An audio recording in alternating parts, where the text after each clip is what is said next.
안녕하세요. 오늘도 사연 살롱을 찾아주셔서 감사합니다. 40대 직장을 다니고 5살 아들을 키우고 있는 돌싱맘입니다. 여러분들은 시어머니와 잘 지내고 계신가요? 혹은 잘 지내셨었나요? 저는 그리 긴 결혼 생활은 아니었지만 단 한 번도 시어머니와 잘 지내본 적이 없었어요. 일방적으로 시어머니가 저를 싫어하셨죠. 시어머니는 제가 인사를 드리러 가기 전부터, 그러니까 저라는 사람이 당신의 아들을 만난다는 사실 하나만으로도 저를 마음에 들어하지 않으셨어요. 그 이유는 당신 아들에 비해 제가 학력이나 직업이 뒤떨어진다고 생각하셨기 때문이었죠. 한마디로 당신 표현을 빌려오자면 남편에게 저는 수준 미달의 여자라고 여기셨던 거예요. 남편은 없는 형편에 오로지 자기 힘으로 K대 경영학과를 나왔어요. 그리고 졸업과 동시에 우리나라 대기업 중 하나인 L기업에 취직을 했어요. 그것이 저희 시어머니의 유일한 자랑이고 또 무기인데요. 그에 비해 저는 서울에 있는 4년제 대학을 나오긴 했지만 그렇게 명문대는 아니에요. 졸업 후 회계사가 되고 싶어 공부를 하다가 갑자기 아버지가 아프셔서 병원비와 수술비 때문에 일반 중소기업에 취직을 하게 되었어요. 안타깝게도 아버지는 5년 투병 생활 끝에 세상을 떠나셨고, 당시 작은 미용실을 운영하던 엄마와 저 단 둘이 남게 되었는데요. 아버지가 없고 엄마 혼자 계셔서인지 엄마가 많이 작아 보이더라고요. 예전에 비해 삶의 의욕도 잃으시고, 그래서 저는 그런 엄마를 돌보기 위해 실질적인 가장이 되어야 했어요. 저의 사정을 모두 들은 남편은 저에게 유일하게 그동안 혼자 힘들었겠다며 앞으로는 자기와 함께 하자고 말을 해준 사람이었는데, 시어머니는 남편에게 저희 사정을 들으시고 더욱더 저와의 결혼을 못마땅하게 여기셨어요. 하지만 이미 남편은 어머니의 의사와 상관없이 저와 결혼을 하겠다고 마음을 굳혔고, 그런 아들이라는 것을 알기에 시어머니는 아들의 마음을 바꾸려고 화도 내고 설득과 동시에 단식투쟁도 하셨지만 소용이 없었어요. 참고로 시댁은 시아버지가 남편이 고등학교 때 돌아가신 이후로 급격히 형편이 나빠졌어요. 당장 먹고 살기도 빠듯한 생활이었기에 시어머니는 남편을 크게 신경 쓰지 못하셨답니다. 워낙 똑똑했던 남편은 자기가 알아서 공부를 했고 남들 다 받는 사교육 없이도 전교에서 1, 2등을 다툴 정도로 공부를 잘했대요. 오죽하면 아무것도 모르는 사람들이 시어머니를 찾아와 어떻게 하면 우리 아이가 당신 아들처럼 공부를 잘할 수 있냐고 비법을 알려달라고 찾아오는 사람도 있었다는데, 아마 그때부터 시어머니는 당신이 딱히 뭘 하지 않았어도 워낙 스스로 잘하는 아들 덕에 어깨에 힘 좀 주고 다니시게 되었지 않나 싶어요. 그래도 시어머님 당신도 염치가 있는지 남편이 공부를 잘하고 또 대기업에 취직한 것에 당신 공이 없다는 것을 너무나도 잘 아셨고, 그렇기 때문에 아들이 무엇을 하던 반대할 힘이 없으셨던 거예요. 하지만 결혼만큼은 당신 생각에 절대 작은 일이 아니었죠. 또 어머님도 나름의 욕심이 있었기 때문에 어떻게든 이 결혼을 말려보고 싶으셨는데 아들이 꼼짝을 하지 않으니 안달복달 나셨던 거죠. 그래서 시어머니는 아들은 소용없으니 저희의 결혼을 막기 위해 저에게로 타겟을 바꾸셨어요. 그리고 제가 처음 시어머니에게 인사를 가던 날 이런 말씀을 초면에 하셨죠. 아, 나는 정말 이 결혼은 아니라고 생각해요. 원래 결혼이라는 게 서로 수준이 맞는 사람들이어야 탈이 없는 거거든. 재민아, 너 생각 잘해라. 왜 너처럼 대기업에 다니는 애가 뭐가 모자라서 저런 애랑 결혼을 하니? 게다가 장인도 죽고 없다면서 그럼 장모 혼자 남았을 텐데 너 그거 쉽지 않다? 엄마, 사람 앞에 두고 그런 말을 하시면 어떡해요? 장모님이 혼자 계시는 게 뭐 어떻다고. 엄마도 혼자시잖아요. 윤주 좋은 사람이고 윤주 어머님도 좋은 분이세요. 엄마가 뭘 걱정하는지 모르겠지만 저희 잘 살 수 있으니까 이제 그만 마음 좀 열어주세요. 어차피 난 이 결혼 할 건데 엄마가 계속 그러고 계시면 서로 마음만 불편하잖아요. 재민 씨 그만해. 어머니, 제가 많이 부족하다는 거 잘 알아요. 그래도 최선을 다해서 잘할게요. 저한테도 기회를 주세요. 네? 아, 내가 정말 속상해서 이건 잘하고 말고의 문제가 아니라니까. 동네 사람들이 우리 아들 보고 뭐라고 하는 줄 알아요? 다 우리 아들 정도면 같은 대기업 다니는 아가씨나 학교 선생님 같은 공무원이 딱이라고 해요. 내가 진짜 쪽팔려서 이 결혼을 어떻게 말하냐고. 지금 엄마 체면 때문에 안 된다는 거야? 그게 말이 돼? 사람 보는 눈 다 비슷해. 사람들이 그렇게 생각할 때는 다 이유가 있는 거야. 순진한 놈. 내가 고작 이런 결혼시키려고 널 키웠어? 아무리 엄마가 너한테 해준 게 없지만 지금까지 너 하나 바라보고 살았어? 그럼 어쩔 수 없네요. 이제부터 저 바라보지 말고 코코 바라보고 사세요. 난 이 결혼 물을 생각 없으니까. 코코는 시어머니가 세상에서 가장 사랑하는 말티즈 애완견이에요. 남편의 말에 시어머니는 어이가 없는지 얼이 빠지셨고 남편은 그러거나 말거나 제 손을 잡고 시댁을 나오는데 중간에서 정말 어떻게 해야 할지 모르겠더라고요. 게다가 남편과 연애하면서 듣기로 시어머니와 남편이 남들이 부러워할 정도로 사이가 좋다고 들었는데 저는 저 때문에 그 둘 사이가 멀어지는 게 아닐까? 여간 마음이 불편하지 않을 수 없었어요. 그래서 결혼을 좀 늦추더라도 어떻게든 시어머니한테 인정을 받고 싶었어요. 그때는 무슨 오지랖이었는지는 모르겠지만 저희 엄마가 그렇듯 시어머니도 그동안 의지하고 살던 자식을 장가 보내는 일이 쉽지 않은 일일 테고 또 당신 나름대로 바라던 며느리상이 있었으니까 그 마음도 헤아려 드리고 싶었어요.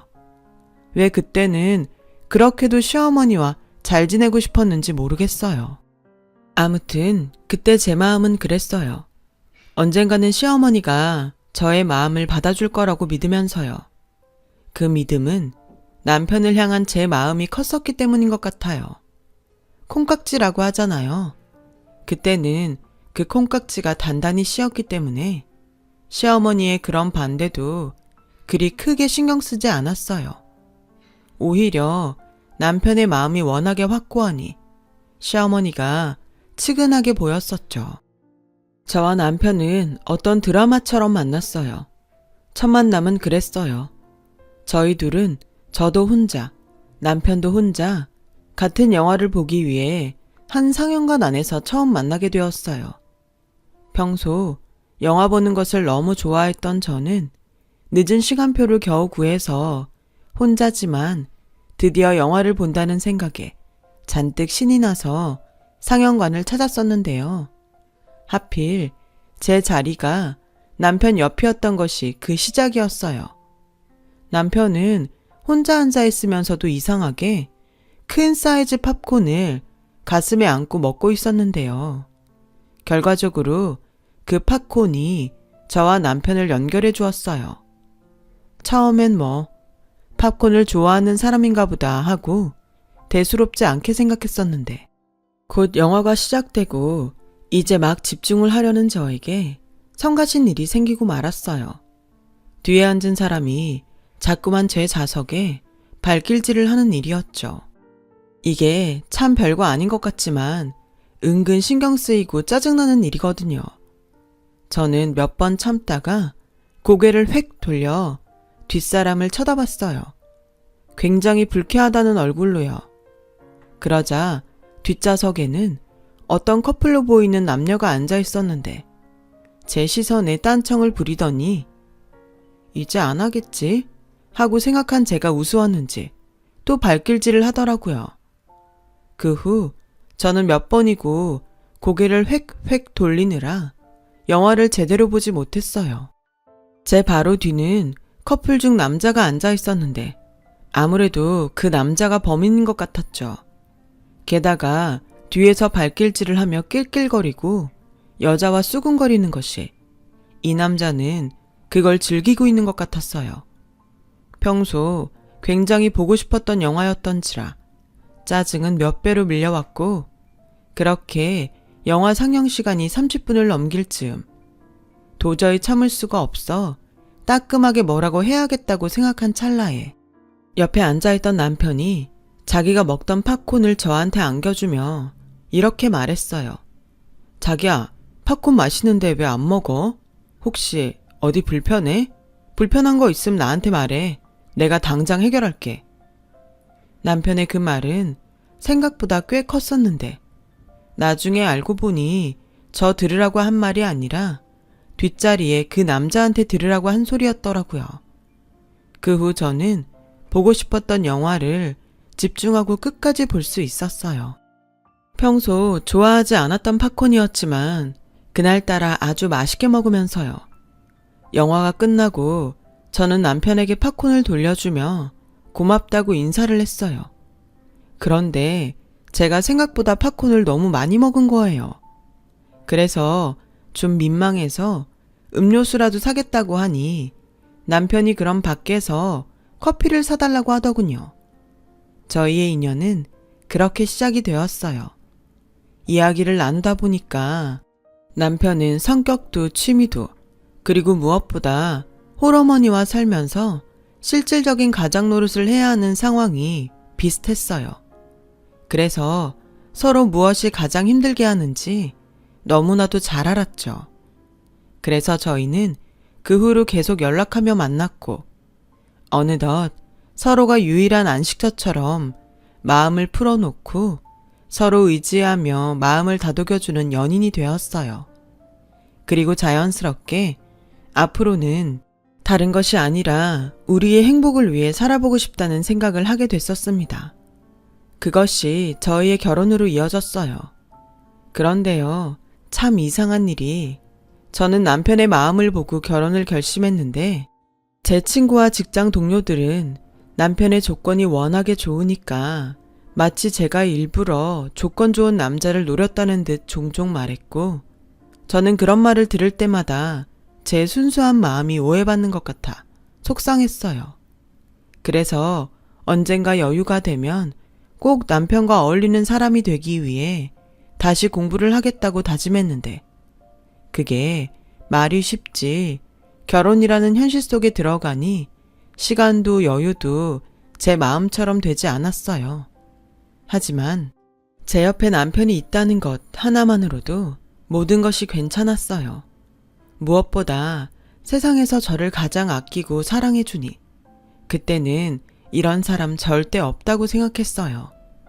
그래서 저는 시어머니가 결혼 후에 본격적으로 저를 괴롭히려고 마음을 먹었을 때도 다 알면서 당하는 일이 많았어요. 신혼집이 따로 있는데요. 굳이 저를 불러 당신 집안일을 시키시는 것은 물론이고 좋아하지도 않으면서 일부러 손 많이 가는 잔치 음식을 만들게 하셨고 어렵게 음식을 만들면 이게 사람 먹을 음식이냐며 제가 보는 앞에서 쓰레기통에 음식을 버리시기도 했어요. 처음부터 그러실 생각으로 저한테 팔보채니 구절판 같은 생소한 음식을 만들게 하신 거겠죠. 물론 그럴 때면 저도 사람이니 서럽고 화가 나서 나쁜 마음을 먹을 때도 있었어요. 하지만 그럴 때면 꼭 어디가 아프다고 하시더라고요.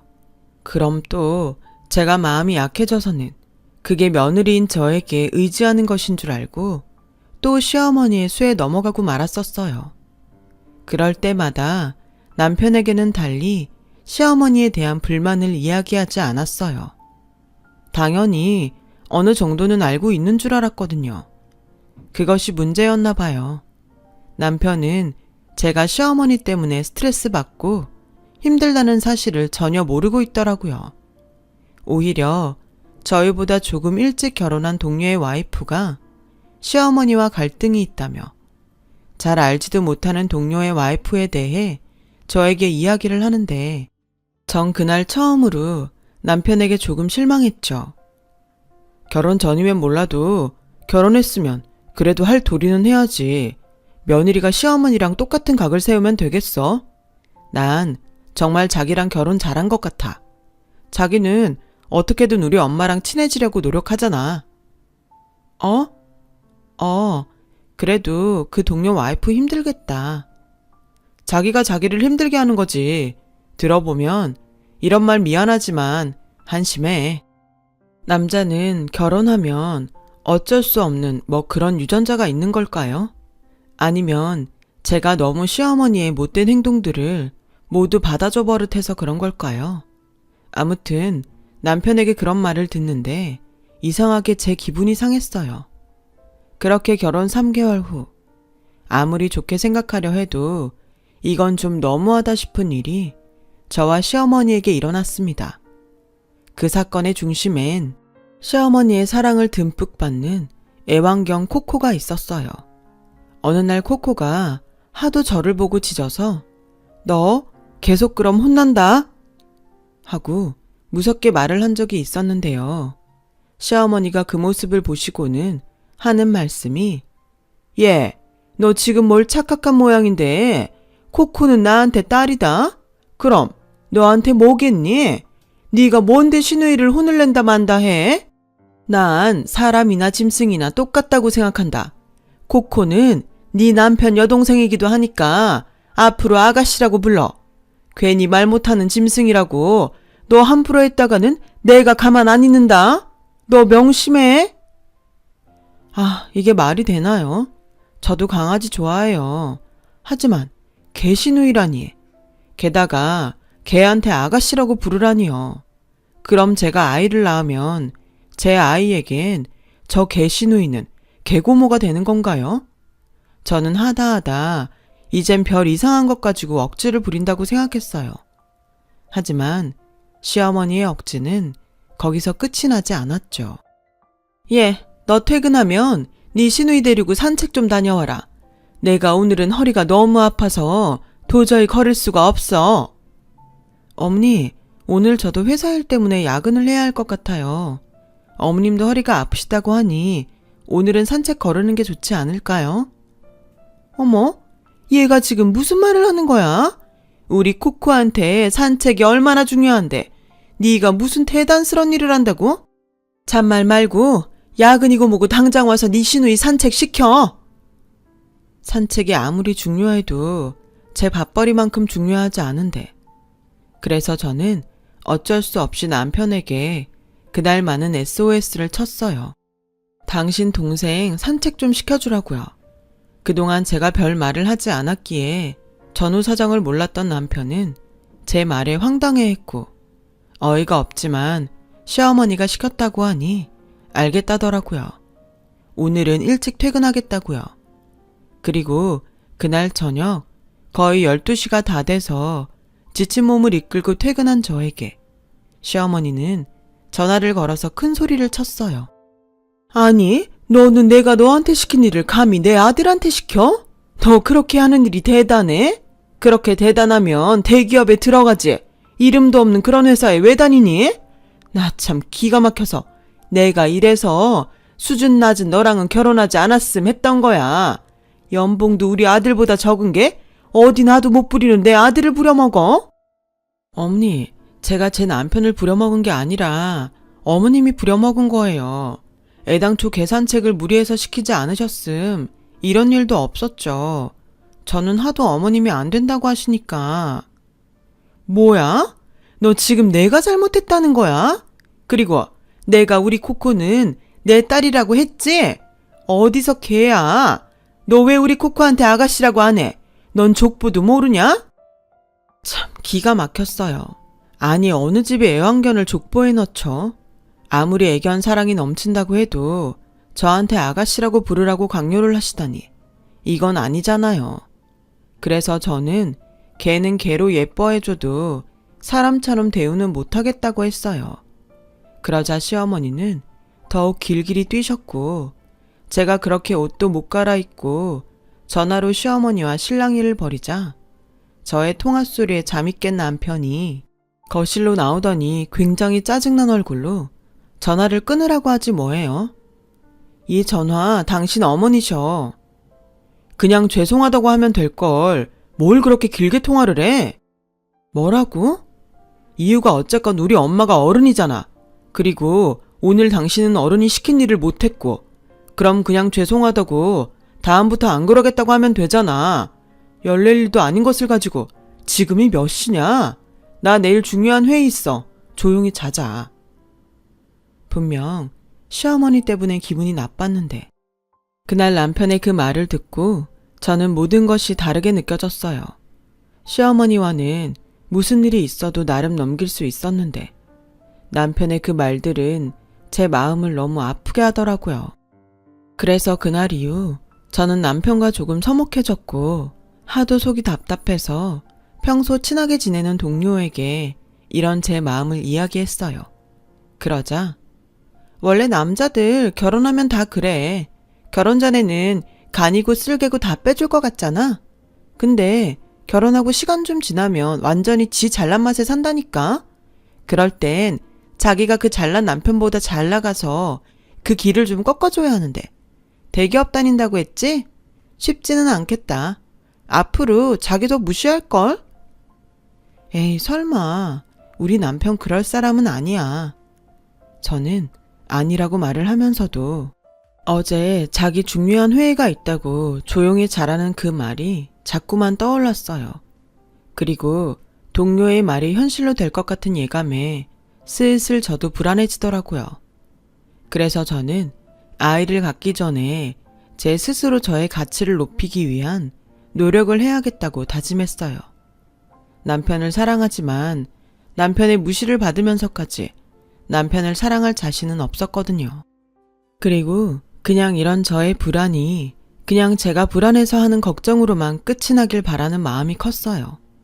하지만 결정적인 사건은 일어났고 그 사건은 저의 모든 것을 바꿔놓는 사건이 되었어요. 그날은 독감이 한참 유행하던 때였는데 하필 제가 독감에 걸려서 출근도 하지 못하고 시름시름 앓았던 때였어요. 그런데 어쩐 일인지 그걸 알고 시어머니가 죽을 싸우셨고 저에게 먹으라고 하시는데 아파서 그랬는지 아니면 남편에 대한 서운한 마음이 있어 그런지 평소와 다르게 시어머니가 반가웠어요.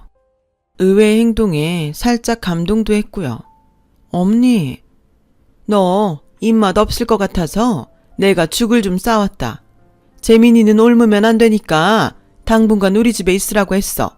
괜찮지? 네, 감사합니다.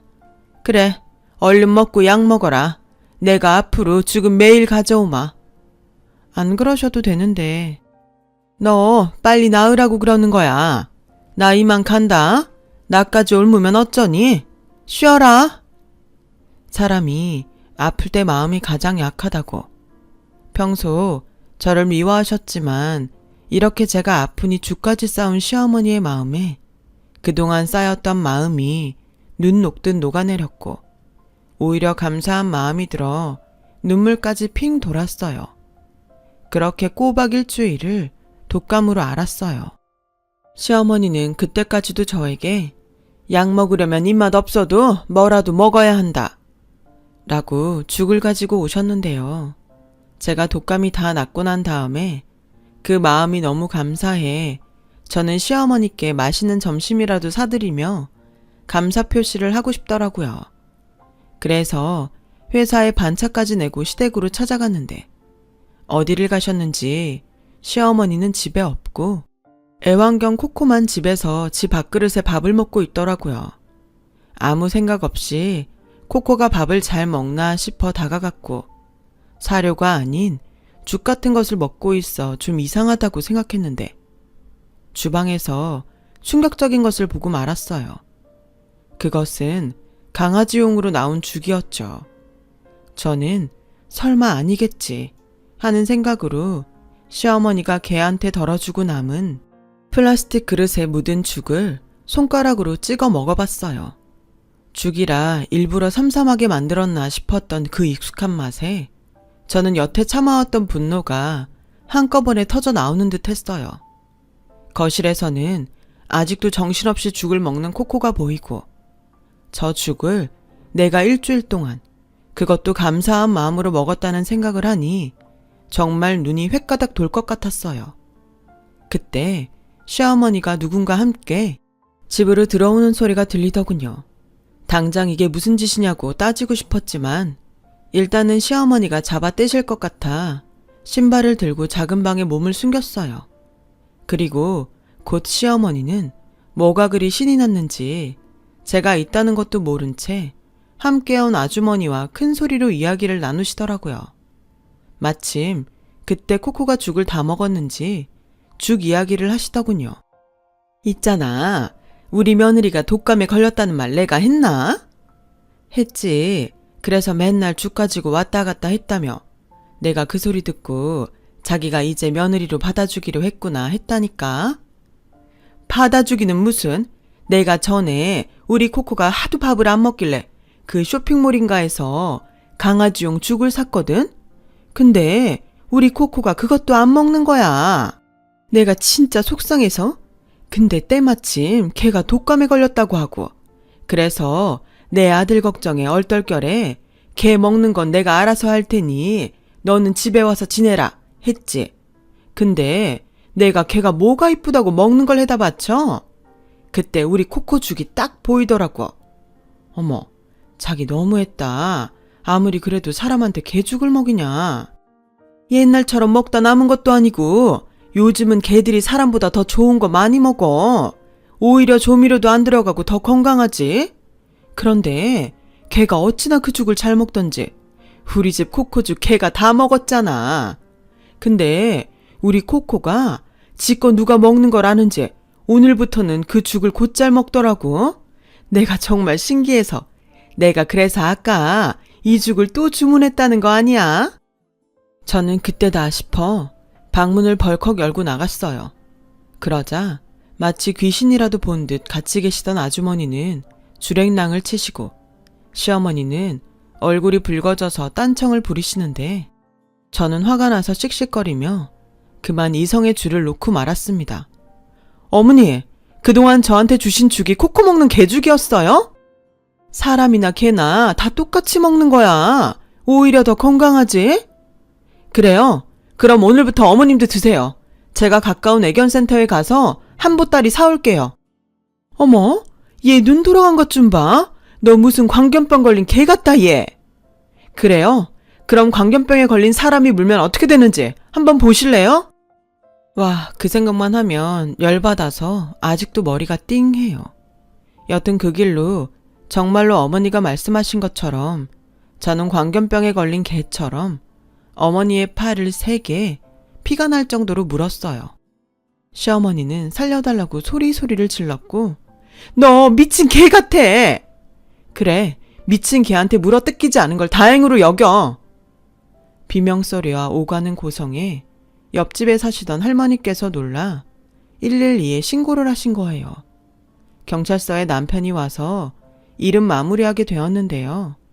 집에 와서도 분이 풀리지 않는 제 모습을 보고 남편은 불난 집에 기름을 붓듯 저에게 해서는 안 될 말을 했어요.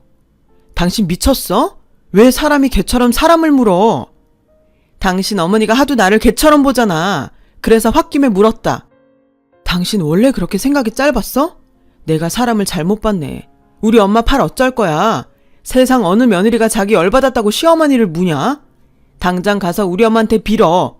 그러기 전엔 나도 이 집에 들어오지 않을 테니까. 남편은 그렇게 말을 하고 짐을 싸서 나갔어요. 아마 시어머니가 계시는 시댁으로 간 것 같은데 저는 어처구니가 없어서 그러거나 말거나 했어요. 입장 바꿔 우리 엄마가 자기한테 그랬다면 자기는 과연 자기가 말한 대로 할 수 있을지 궁금하기까지 하더라고요. 저는 그날 이후 시어머니와 남편에 대한 마음의 문을 완전히 닫아버렸어요. 그리고 생각과 고민이 깊어질수록 자연스럽게 이혼을 생각하게 되었죠. 무슨 운명의 장난인지 생리 주기가 지났는데도 소식이 없어 설마 하는 마음으로 임신 테스트기를 사서 테스트를 해봤는데 희미한 두 줄이 보이더라고요. 이걸 기뻐해야 할지 안타까워해야 할지. 하지만 애는 아무 잘못이 없기에 저는 남편에게 임신 사실을 알렸고 산부인과에서 지금 제 건강 상태에서 무리하면 유산할 수도 있다고 하도 신신당부를 하셔서 다니던 직장을 그만두기로 했어요. 그러자 남편은 어쨌거나 제가 임신을 했으니 집으로 돌아왔어요. 시어머니는 남들 다 하는 임신 가지고 유난을 떤다며 아주 저를 당신 아들 등골 빼먹는 나쁜 며느리라며 동네 방네 떠들고 다니셨어요. 어찌나 떠들고 다니셨는지 옆옆 동네에 사는 제 귀에도 시어머니가 떠들고 다니신 말이 전해지더라고요. 말은 사람이나 개나 같다더니 개만도 못한 취급을 받고는 도저히 못 살겠더라고요. 임신한 몸이지만 다시 수험생이 됐다는 마음으로 회계사 시험을 준비했어요. 친정엄마는 제가 직장을 그만둬서 용돈을 드릴 수 없는 상황인데 홀몸도 아니면서 공부를 하는 딸이 안쓰러웠는지 당분간은 당신이 저에게 용돈을 주시겠다고 하는 게 아니겠어요? 엄마, 용돈은 무슨 내가 못 줘서 미안하지. 엄마한테 받을 생각 없어. 엄마가 엄마 마음 편하려고 그래. 사실 너가 그동안 준 용돈도 다 안 쓰고 모아놨어. 엄마가 일을 안 하는 것도 아닌데 너도 이제 그만 엄마 걱정하고 네 생각만 하면서 살아. 그리고 원래 월급 받다가 그거 없어지면 허전해. 김서방 눈치 안 보이게 엄마가 용돈 보내줄 테니까 그거 써. 됐어요. 나 퇴직금 나온 것도 있고 앞으로 공부만 할 거라 돈 쓸 일도 없어. 아휴, 홀몸도 아닌데 어떻게 그 어려운 공부까지 하려고. 그래도 그 길이 네가 행복할 수 있는 길이라면 엄마는 무조건 네 편이야. 우리 딸 힘내. 엄마가 옆에서 힘이 되어주지 못해서 미안하다.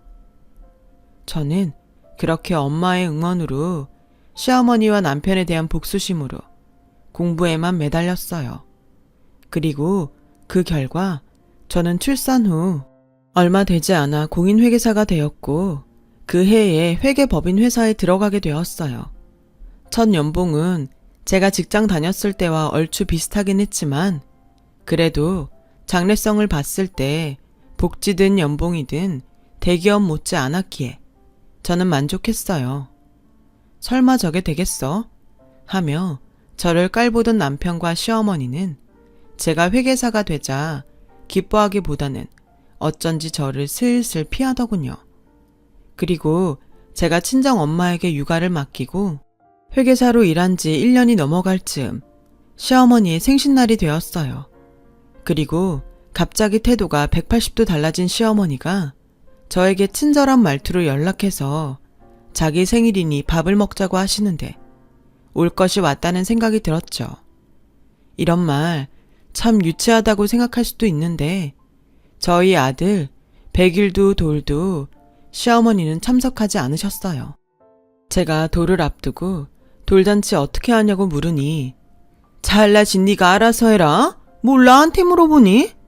라고 하셨고 누가 요즘 돌을 하냐면서 남편 역시 바쁘다고 유난을 떨길래 조촐하게 친정에서 친정엄마가 차려준 상에 했거든요. 근데 자기 생일이라고 잔뜩 기대를 하고 마치 평소 저에게 잘해줬다는 듯 가식적으로 이야기를 하니 참 진짜 정신이 나갔나 싶기도 하고 뭐라 말할 수 없는 기분이 들더라고요. 이 기회를 절대 놓치고 싶지 않았어요. 그렇게 아이를 데리고 시댁으로 향하던 날 남편은 결과적으로 모든 것이 잘 됐으니 이제부터라도 당신이 어머니와 사이좋게 잘 지냈으면 좋겠다고 꿈에 부푼 소리를 해댔죠. 저는 속으로 누구 마음대로 사이좋게 지내냐 마냐 하는지 콧방귀를 끼며 남편의 말에 아무런 대꾸도 하지 않았는데요. 제가 자기 말에 아무런 대답을 하지 않자 남편은 저에게 화를 냈어요. 보자 하니까 당신 진짜 계속 이럴래? 봐주는 것도 한계가 있다. 오늘 우리 엄마 생일인데 당신 계속 그러면 나 진짜 그때는 가만 안 있어. 가만 안 있으면 뭐, 이혼이라도 하게? 당신이 지금 회계사 되고 무서울 게 없는 것 같은데 예나 지금이나 당신은 그냥 애 딸린 아줌마야. 기고만장한 것도 적당히 해. 진짜 눈꼴셔서 못 봐주겠네. 저는 이쯤 되니 이 사람이 저의 남편인가 싶었어요. 수고했다, 고생했다 그런 말 대신 잘난 척하지 말라는 남편이 세상에 어디 있을까요? 뭐 찔리는 게 있으셔? 뭐가 눈꼴실인데?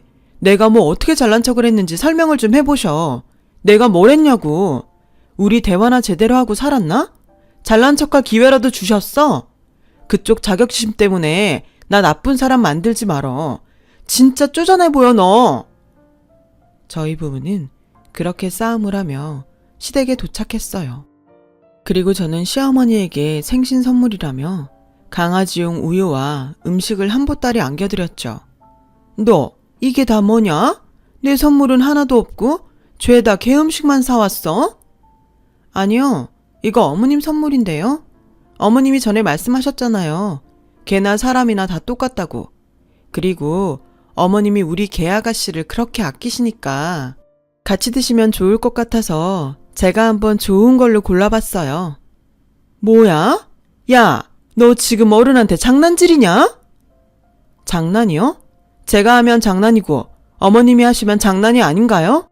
저는 그것도 모르고 어머니한테 고마워서 그날 어머님이랑 맛있는 거라도 사 먹으려고 왔었는데. 그래서 너 내 팔뚝 물어 뜯고 갔잖아. 이게 진짜 뒤끝 있네. 벌써 그게 언제적 얘긴데. 맞아요. 저 뒤끝 있어요. 언제적 얘기요? 참나. 그게 평생 잊혀질 것 같습니까? 아, 정말. 둘 다 그만해요. 이럴 거면 각자 뿔뿔이 흩어져서 살아. 집안 꼴이 이러니 내가 밖에 나가서 일을 할 수가 있어? 어머 아들, 요즘 일이 잘 안 돼? 당신 일이 안 되는 걸 왜 내 탓을 해? 당신이 집안일을 하니 육아를 하니? 야, 너 지금 내 아들한테 무슨 소리야? 원래 집안일도 육아도 여자가 하는 거야. 이게 지금 보니까 시험 붙었다고 했을 때부터 지가 뭐라도 되는 줄 알고 까부는데 너 이럴 거면 우리랑 연 끊어. 이혼해. 네, 알겠어요. 제가 바라던 바예요. 손주사랑 뭐 그런 거 없으니까 평생 애는 안 보셔도 되죠? 저는 그 길로 아이를 데리고 시댁을 나와 이혼을 준비했어요.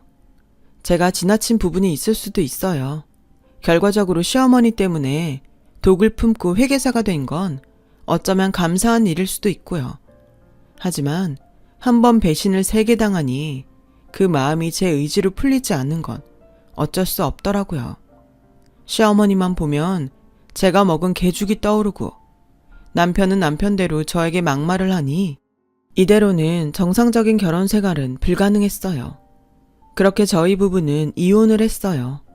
이혼하는 과정에서도 돈 때문에 참 쉽지가 않았는데요. 그렇게 사랑했던 사람과 마지막까지 이렇게 싸우게 되니까 제가 한 것이 사랑은 맞았나? 의심까지 들더라고요. 그렇게 힘들게 이혼을 마무리하고 1년의 시간이 흘렀어요.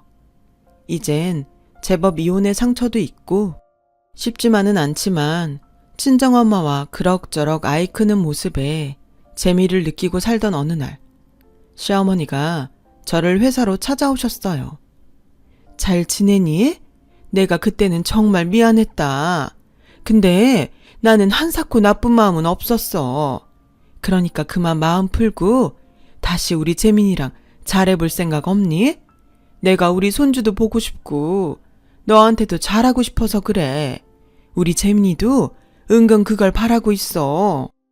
왜 갑자기 그런 마음이 드셨는지 모르겠지만 저는 그럴 마음이 없어요. 재민 씨도 이혼하고 한 번도 연락 없었고요. 힘들게 이혼했는데 저 다시 그런 지옥으로 들어갈 생각 없어요. 우리 재민이가 큰일이 나서 그래. 네가 그래도 같이 살던 부부잖아. 제발 우리 모자 좀 살려줘. 저는 남편에게 큰일이 났다는 말에도 별로 신경이 쓰이지 않았어요. 그러자 시어머니는 묻지도 않은 전 남편의 사정을 이야기하기 시작하는데 내용은 대충 이랬어요. 남편은 무슨 사정인지 모르지만 저와 이혼하기 전에 회사를 옮길 생각을 했던 것 같아요. 그래서 아는 사람을 통해 대기업을 나와서 어떤 신생회사에 투자 겸 임원으로 회사를 옮겼고, 사실은 그게 투자를 받기 위한 사기였다더라고요. 하루아침에 퇴직금과 그간 모은 돈도 모두 잃고 실업자가 되었더군요. 시어머니는 당신 아들이 사기를 당하고 또 실업자가 되니 그야말로 제 도움이 필요했던 거죠. 앞뒤 가릴 상황이 아니니까 저에게 와서 지난 과거를 사과하신 거였어요. 사람 일 아무도 모른다고 이렇게 하루아침에 사람의 처지가 완전히 바뀔 수도 있다는 것을 그때 처음 알았어요. 그렇다고 이제 와서 제가 헤어진 남편을 위해 가장이 될 수는 없는 일이잖아요. 그냥 모든 것이 자신들의 불찰이니 저는 어쩔 수 없다고 등을 돌렸어요. 지금도 가끔은 전 남편과 시어머니가 어쩌고 있을까 마음이 쓰일 때가 있지만 우리의 인연은 거기까지였던 것으로 생각하고 있어요. 그리고 이제 제법 말도 잘하고 궁금한 것이 많은 아들에게 저는 착하게 사는 것보다 나쁘게 살지 않는 것이 더 중요하다고 가르치고 있습니다. 나쁜 마음으로 타인을 상처내면 결국 자기가 그것보다 더 큰 상처와 피해를 입는다는 것을 부모로서 꼭 아이에게 가르쳐주고 싶어요.